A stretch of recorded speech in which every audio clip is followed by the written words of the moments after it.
and Prague. Earlier today I referenced Prometheus, who mythically gave fire to humans. José María Cano is our Prometheus. 8 years ago he sat in my office in Boston and introduced me to the idea of a campus in Valencia, Spain, this magnificent place with symphonic bands in every community on the Mediterranean, beautiful climate, beautiful facilities, and he convinced me. He was very compelling. He suggested to the Generalitat and others that this kind of collaboration between Berklee and Valencia would be a constructive and exciting opportunity. And now, many years later, here we are, bringing fire to the global music community. Please join me in welcoming José María Cano.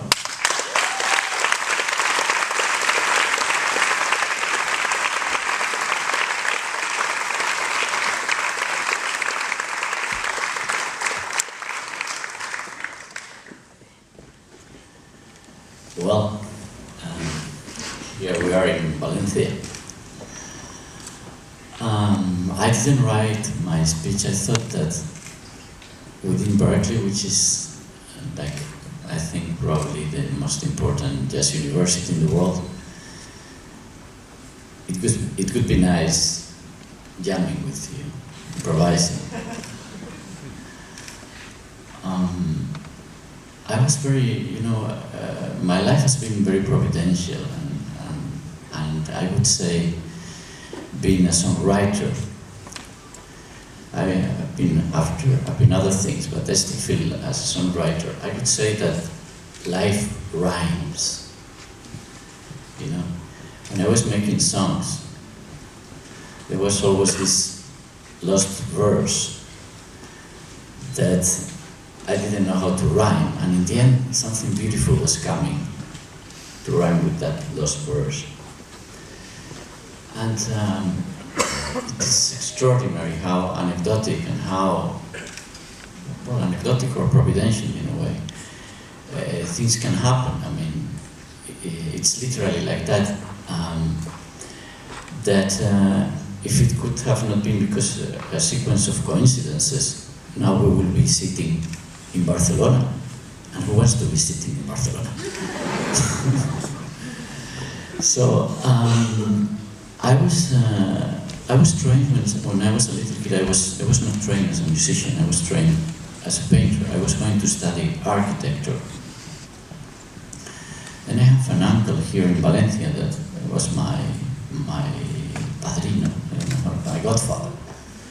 And well, sorry, because when I was sitting there, I was sort of trying to decide if this should be in the front or in the back.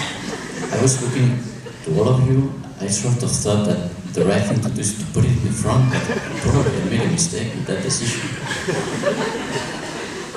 So I came to Valencia, enthusiastic, because my godfather and uncle was here in Valencia. He was a very, very relevant person. He was the director of the Caja de Ahorros, which was the main bank. And then I got in love with the place. And to be honest, I got in love with music. My love for music comes literally from Valencia. There were so many musicians here. There were so many bands at the time. These were the year 76 or 77, I would say. And then I started to have friends and make bands and etc. I got in love with music. I thought that this was, I've never seen in the world, and probably you know that in Valencia there are as many musicians as in the rest of the country, of the Spanish country. In this community, not only Valencia, but Alicante and Castellón as well. In every single little town, everybody from the man that makes the bread or the one that the policemen, they will play in a band, they will play the flute or the clarinet or something. So I was extraordinarily inspired by this love of Valencia for music, and started in that way to be a musician myself. I feel very envious today, because at the time I didn't have these opportunities. I'm happy and appreciate this offer of Berklee of giving this speech, because I never had the chance to dress this elegant thing. Still, I prefer the one that Roger is dressed. I think that's the right one. But I never had a music lesson. I always had to learn on my own. I just took the guitar, learned how to tune it, and took it completely from scratch and started to use songbooks. And even I ended making an opera without having a music lesson, you know. And to be honest, I'm not proud of that. I feel miserable. I think I would have loved to study here. And my son, which is a musician as well, I'm really very, very happy that he's having all these opportunities. Still, we might have been lucky in a different sense. I mean, these were the 70s. In Spain, we were coming from singer-songwriters with very political and sort of boring. And then I got this time in the 80s in Spain where everything was very creative, the whole environment, there was talent all around the place. Probably because we came from a political situation where there was no freedom, and we discovered all this freedom and we got very, very excited.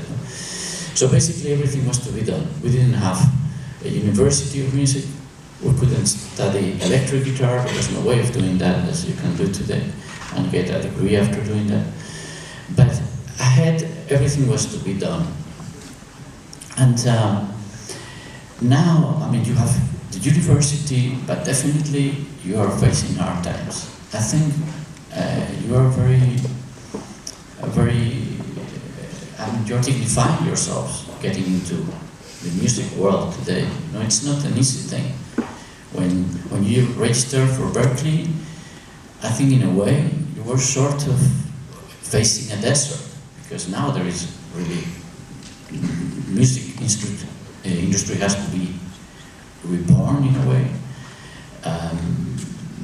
Pop and jazz music, etc. Everything has sort of been done, and you are facing you will need all your talent to make your way within the music world. I think that's very challenging, and I really, as a musician, appreciate that people have today the courage of facing being a musician when you know that what you're expecting is not going to be easy.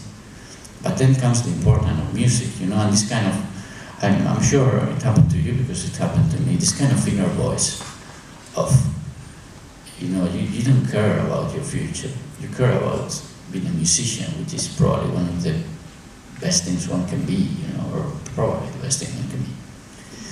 And this inner voice that takes you here, you know, I think will help you to sort of rebuild again, reborn this new world that we don't know. I mean, when the internet started, everybody predicted that books will suffer a lot, but nobody thought that music was going to be for free, and most of the musicians would have to be selling insurances and things like that many people are doing, you know. So really you are very, very, very, very brave people, and I'm very proud of this generation of musicians that expect difficult times and they still keep on going. I mean, you have a very, as I said, you are about to cross the desert. That shouldn't be a problem for yourselves. That's very inspiring, I think. And just keep on going, you know. Somebody said, I don't remember who said that, Churchill actually said, when you are crossing hell, keep on going. So I think that's what you should do. And you will find something in the end. Definitely, you'll find a lot of light if you just keep on hearing your inner voices and you keep on going. And I just hope that in 10 years' time, whatever, you can be blessed by your own music and by your own solutions to all these problems. So this will be the end of my speech. God bless you all, and God bless us as your audience with beautiful music from yourselves.